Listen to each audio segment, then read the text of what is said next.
5 episodes, 5 mystery analysts, from local YouTube phenoms to ESPN guys who I somehow convinced to join the show. Each round of the college football playoffs. Welcome to the road to the Natty. We've got you covered. Hit that follow button, and let's go.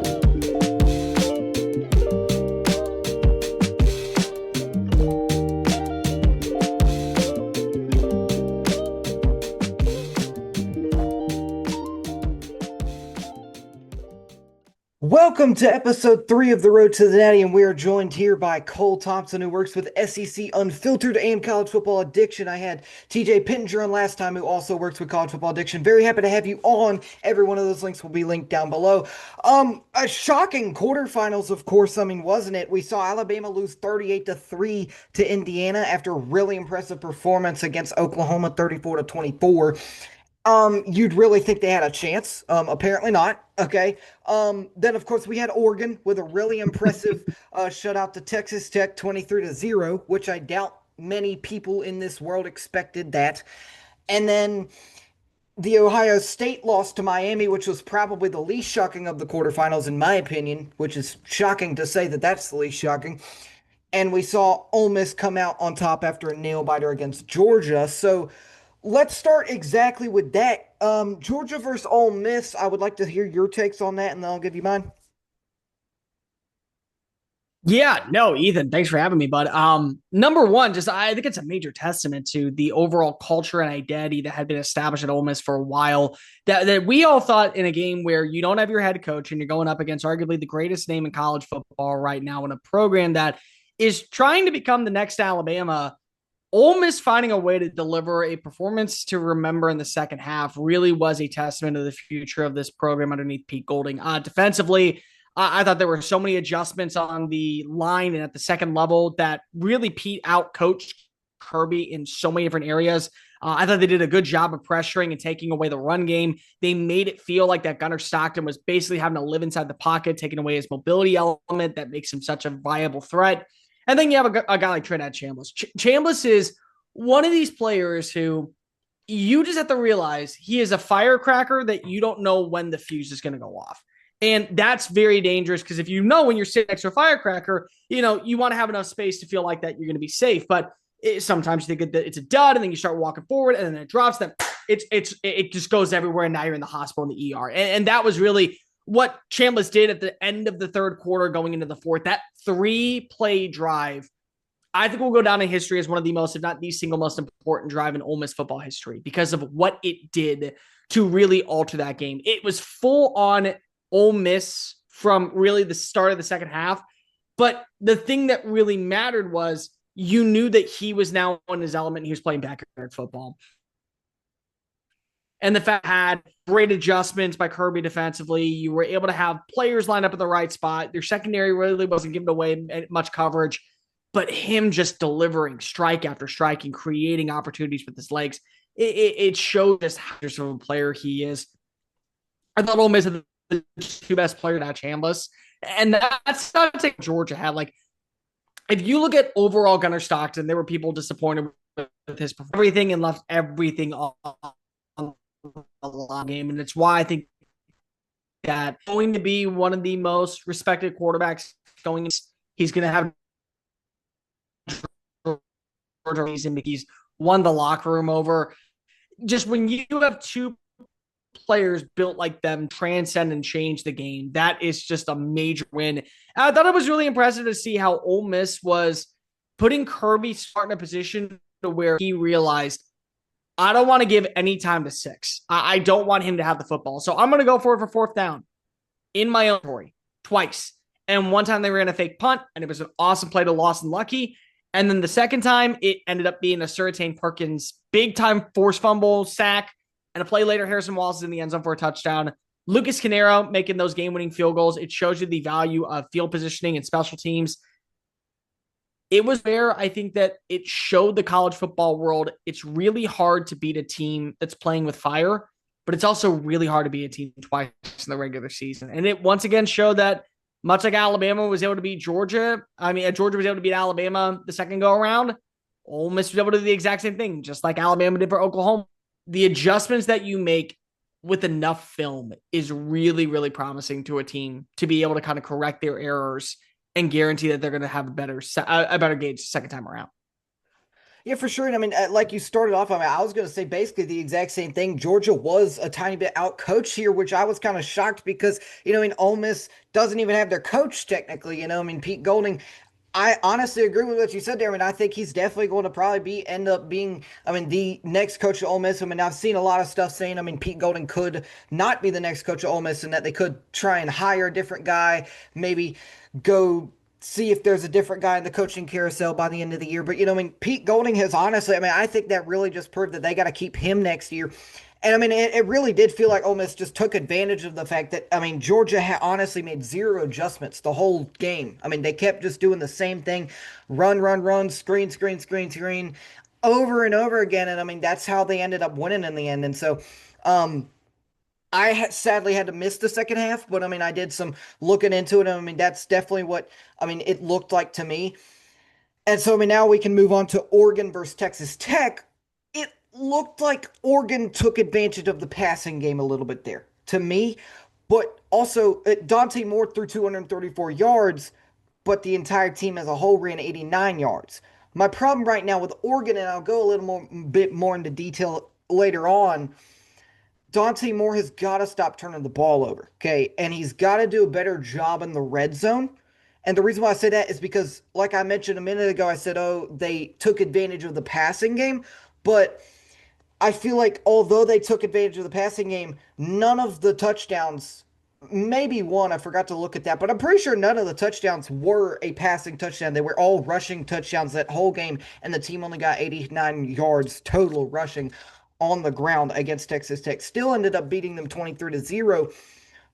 But, I mean, Oregon ended up not throwing a touchdown pass, and Dante Moore once again turned the ball over, one pick, zero touchdowns, 234 yards. I mean, not a bad stat line, but I mean, you have to do better in the red zone. You have to do better on the interception ratios, and I mean, especially against this Indiana team that you're about to play.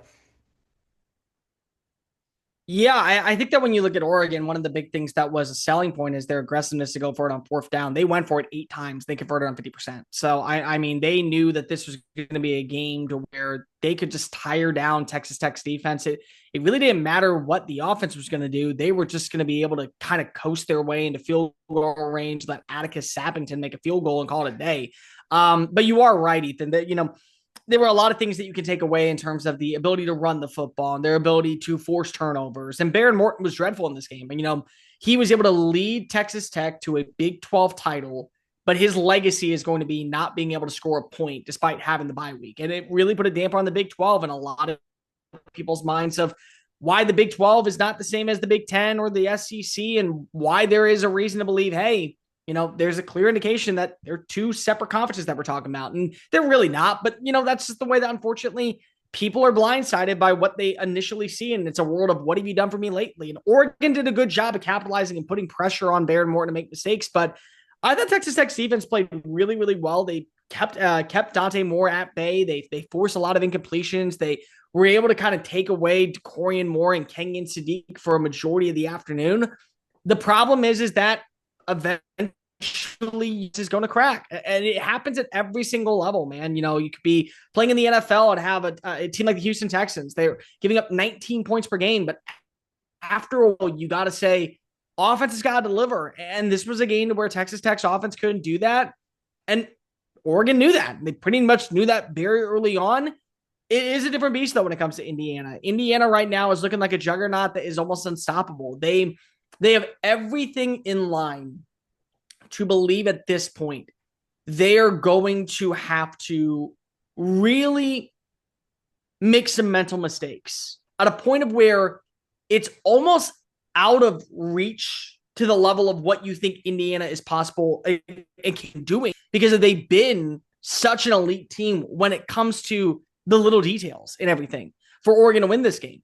Because if you are right when it comes to Dante Moore still having some bad turnovers, they did lose Jordan Davidson. He's going to be out for this game with a broken clavicle. He probably isn't going to play in the rest of the college football playoff if they do go to the national championship. They're still limited when it comes to the status of Evan Stewart, and there is a very good indication that he probably is not going to be ready to go when they take off in Atlanta on Friday night. There are things to where you can like Oregon's defense to put pressure on a Fernando Mendoza, but this is one to where you're really going to need to see Dante Moore, who has done a good job this playoff, but not a level of where you're saying number 2 overall pick, supposed to be a Heisman Trophy finalist, supposed to be the next big time quarterback at the Sunday game. There's things that he is still going to have to do to where I think you're really going to win over the NFL scouts. He's been a very solid game manager and given things that have been presented to him. Indiana is going to make you scratch and claw your way to every single yard, point, and really, I would say, drive ending in a positive direction. So there'll be a lot of things that you can look at that film that he's going to have to clean up. Yeah, for sure. Now we're moving on to Alabama versus Indiana. Alabama as a whole, honestly, in general, just in my opinion, look completely lost this entire game. Like, especially Ty Simpson. Okay, the redshirt junior starting quarterback for Alabama. I mean, he got pulled out of the ball game in one of the biggest moments of his career. And to sidetrack this a little bit, he just announced he's entering the NFL draft, which honestly it's kind of sticking to my head a little bit because it's like, would I personally have stayed one more year in college football after what just happened against Indiana in once again probably his biggest moment of his college career? And just to raise his draft stock a little bit, but besides the point, in general, between the offensive defensive sides of the ball, they just looked completely lost, and that's exactly where Curt Cignetti and Fernando Mendoza will haunt you from. Like, they will haunt you on all corners of that football field, 100 yards, square it down. Every single inch of that football field, they will make you pay for it if you make even one tiny mistake. And Curt Cignetti is a great coach. I mean, they will make you really just suffer, and that's just how, like, it is really put. I mean, that really just showed it right there. I will, and I don't mean to do this either, but I am going to push back when it comes to Ty Simpson. Ty got hurt in that. Like everyone wants to go ahead and say, like, oh, they pulled him in that game. No, he had a broken rib. Like he had multiple fractured ribs, and he had been playing through that injury since the LSU game. I mean, he had been dealing with a lot of issues that eventually stockpiled, and they hit a brick wall of where you couldn't get any velocity or zip on the football, so they had to turn to Austin Mack. It wasn't a moment of, we are good enough to win this game. It was nothing is going right and you're hurt and you got to do what's best for the rest of your career. So just make sure that we mention that part. But you are right. I mean, Alabama was soft in that game. They looked dreadful. It was a shell of itself in the second half. What I witnessed was Curt Cignetti basically leading the Alabama Crimson Tide underneath Nick Saban in a crimson and cream uniform. Because what Alabama had done for years underneath Nick was they got the little things right. They weren't bad on false starts. They weren't bad when it came to holding calls. They physically wrapped up at the line of scrimmage. They didn't allow broken tackles. They didn't let people get past them. They made sure that when there was initial contact, 11 players were flying to the football all at an exactly timed manner. And that was basically the formula for, I think, Indiana in this game. That's really been the formula for them all year. They're not going to play a brand of football that will wow you with finesse and with overall trick plays and tomfoolery. What they just do is they play at an elite level of all the little details that are great, and they outwork you, and they basically break your spirit. And that's something that is a major testament to what he's been able to instill in that locker room and in that demeanor of when you sign up and play in Bloomington, you're coming in to basically be a team that makes people lose the will to want to play. And that's been probably the kiss of death for really every team that Indiana has faced off against and will be for the long term, because Cignetti is a guy that has been doubted his career and took literally 5 coach, and he had to go to the D3 level, and then from the D3 level, the D2 level, and then the FCS level.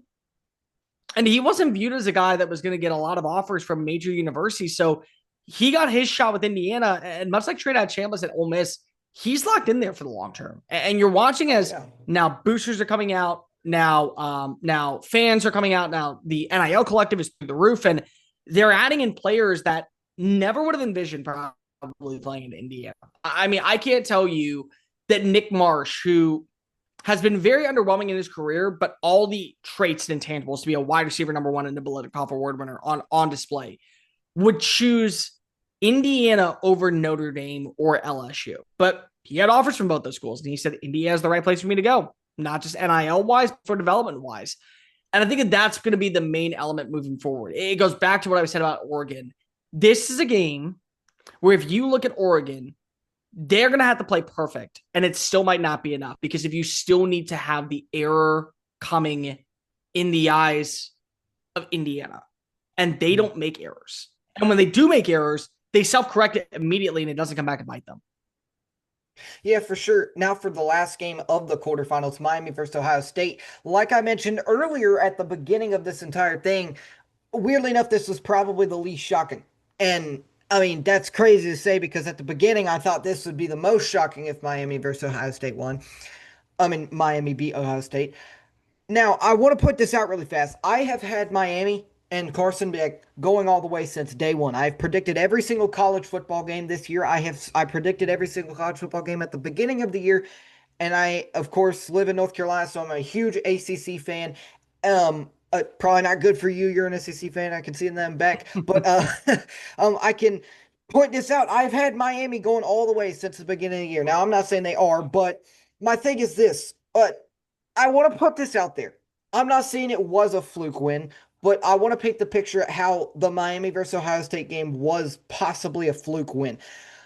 Alabama, for instance, they kind of got a fluke win against Oklahoma, I feel like. It felt like Alabama only won because Oklahoma started turning over the ball or doing some bad stuff on the offensive and defensive side of the ball, up 17-0 at the end of the half when they shouldn't have been doing it.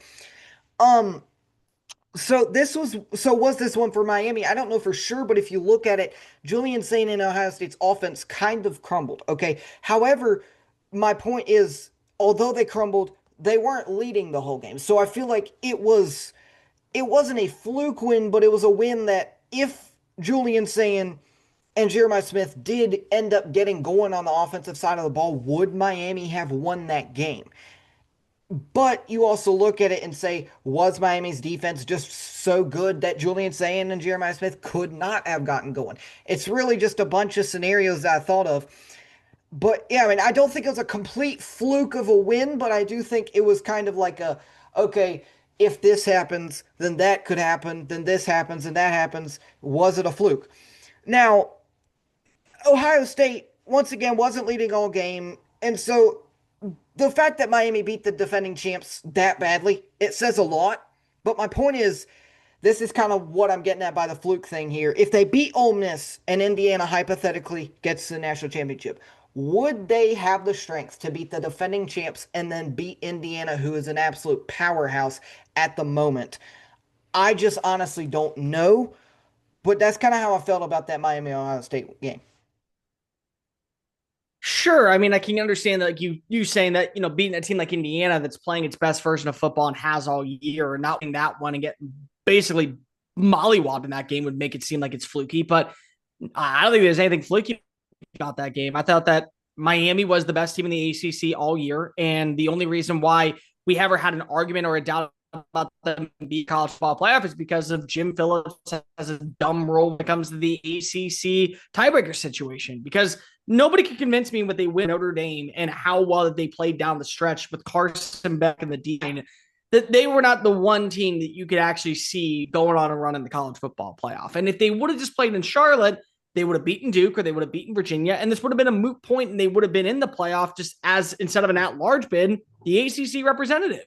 But they, I think, showed you in the last two games how dangerous that defensive line is and really how dangerous that secondary and that defensive line is. Because Akeem Mesidor does not get enough respect because all we do is focus on Ruben Bain. But Akeem Mesidor really was the difference in that game.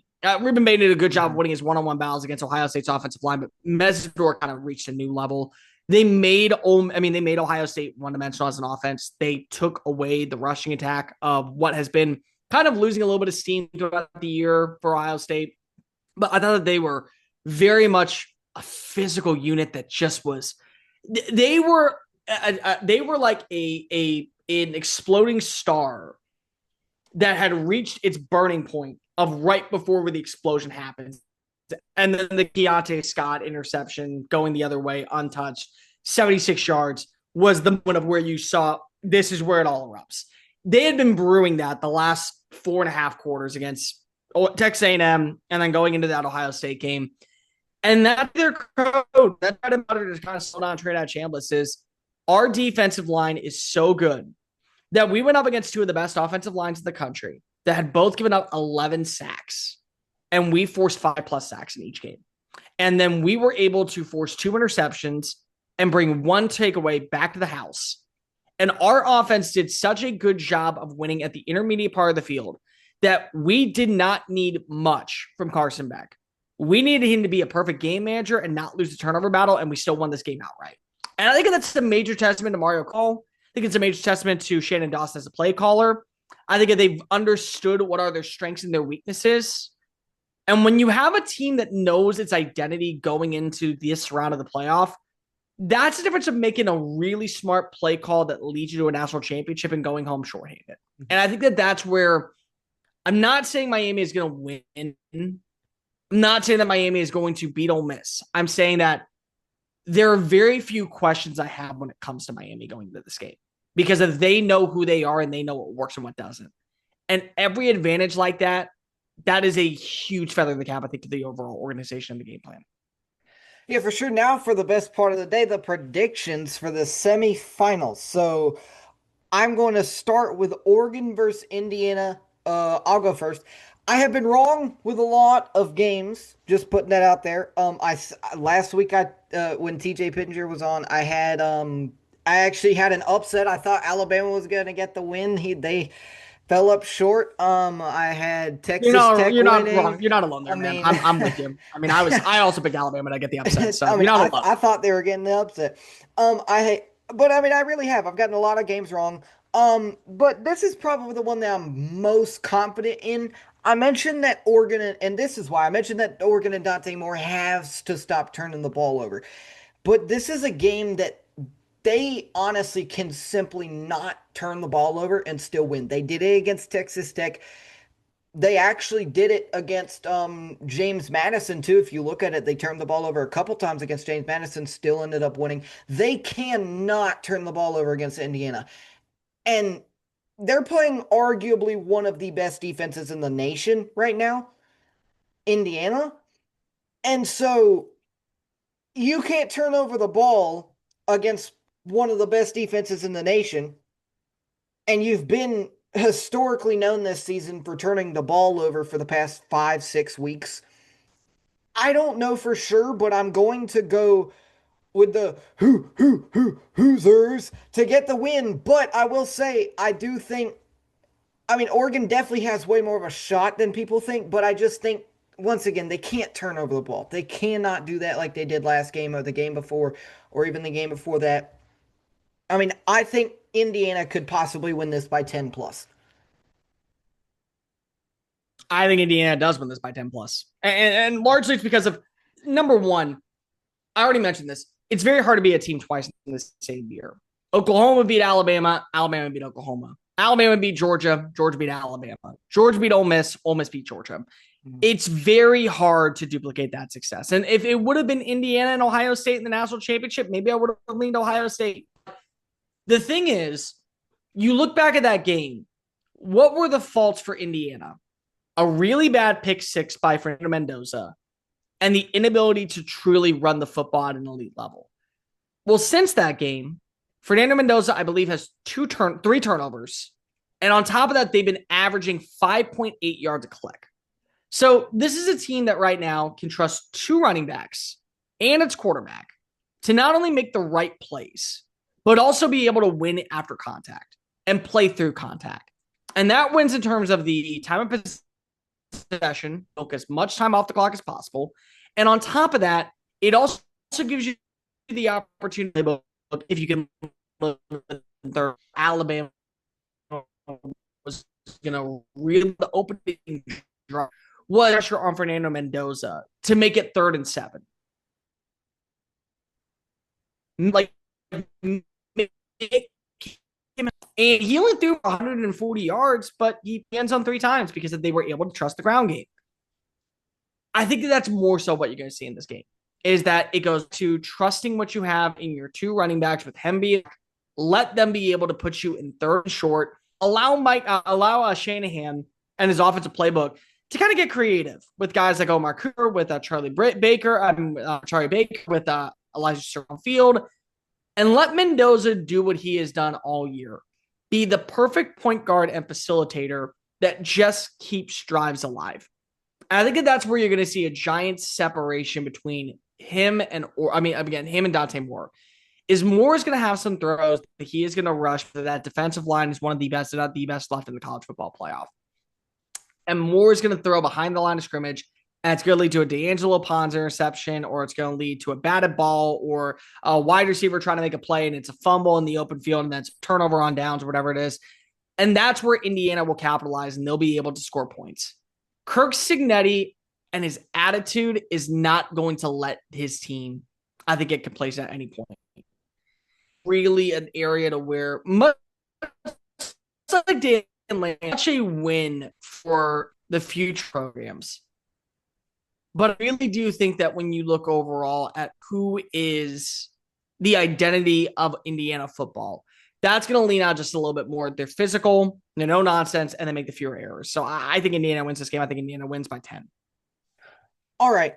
So now Ole Miss versus Miami. This is the one I'm honestly not confident at all. But considering both teams just showed their true strength against the opposing teams, Georgia and Ohio State. I mean, Ole Miss really just, I said it last week. I said that Tulane game meant nothing. But if they beat Georgia, Ole Miss just proved themselves so much.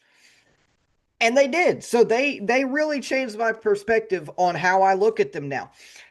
And I mean, Miami is kind of the same. I mean, I felt good about them going after the Texas A&M game. So, excuse me. I wouldn't be surprised if this game went into many overtimes. Okay. However, in the Fiesta Bowl to play Indiana in the national championship, I'm personally going to go with the team who just looked a little bit more dominant, in my personal opinion, and the team that I have picked since day one, the Miami Hurricanes.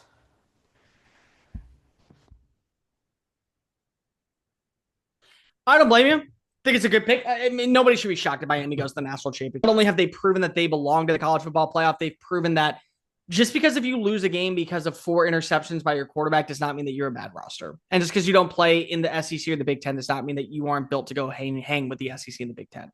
So I think that's a major win in that standpoint. This is going to come down to 4 main elements for me. Number one, can you not make Trinidad Chambliss play backyard football? Because the second that he does what Trinidad Chambliss does on the regular, it's game over. I mean, even in that game against Ole Miss the first go around, he had over 360 yards and 4 total touchdowns. I mean, he did everything that day for the Rebels. And it just came down to a really bad fourth quarter execution, a couple of miscommunicated passes that led to punts. I mean, like, that was it. So can you make him play within the balance of his elements that are going to limit his overall success that he's been able to use throughout the season? Number two, if you're Ole Miss, can you not let the run kill you? Because if you got to say at this point with Mark Fletcher and Shamar Brown and how well they played after contact, they're open field, they're going to make plays with their legs. I'm going to set the number at 175. If you can hold them under 175 rushing yards in the game, then I feel like that you give yourself a pretty good shot. Don't let that be the reason why you're ending up losing. The third thing is, if you are Ole Miss, can you make sure that you're living short? It's okay if Kewan Lacey doesn't end up having 195 yards and he doesn't just torch all over the second level of defense, but you got to be able to make sure that he can still eat after contact. And that's really hard to do because of you talk about 2 teams that had solid running games going into the play. Miami kept both Ohio State and Texas A&M in check at the line of scrimmage. And I think that that's going to be able to be duplicated again in this game.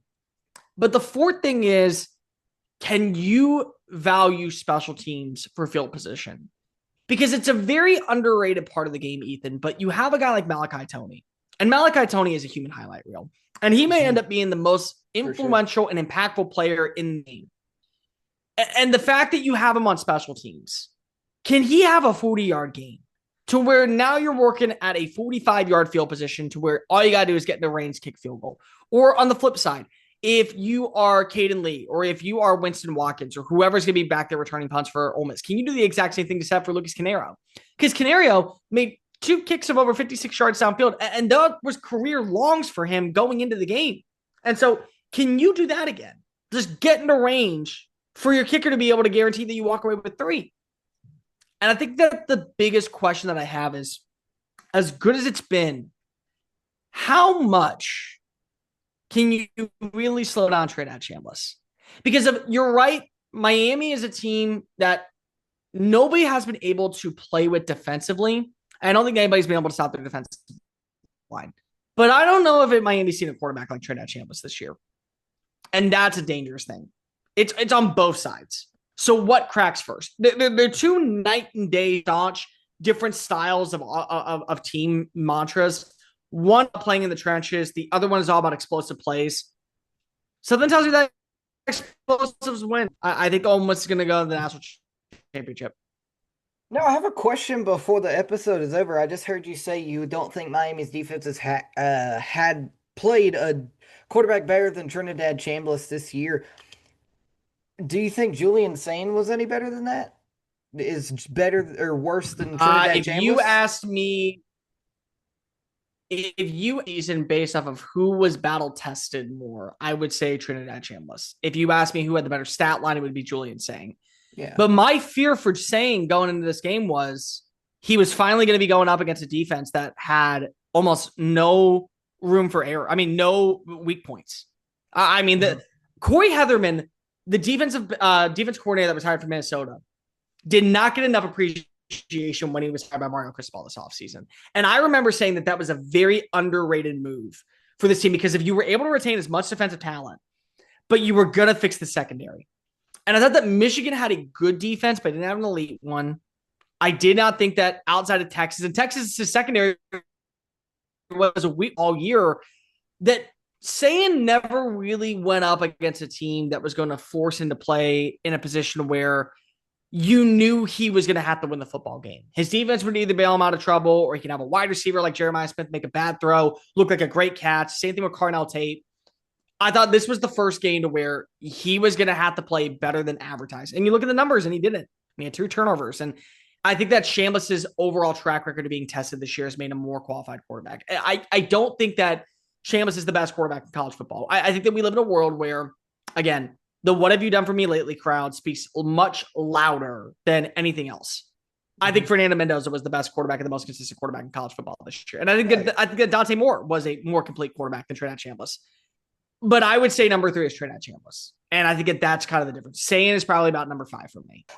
Well, thank you for joining episode 3. Yes, I had to look back at my notes. Episode 3 of The Road to the Natty. Ethan Pepper alongside Cole Thompson.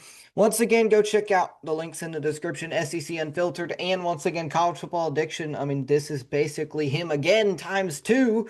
Both of them came on. I'm very excited to say that. Thank you very much. I will see you guys for episode 4 next week for the semifinal analysis and then the national championship predictions. That'll be a fun one. See y'all next week. Let's go Panthers. We finally made the playoffs. Peace. This is The Road to the Natty. Hit follow for more. Trying to reach 1,000 subscribers by February of 2026.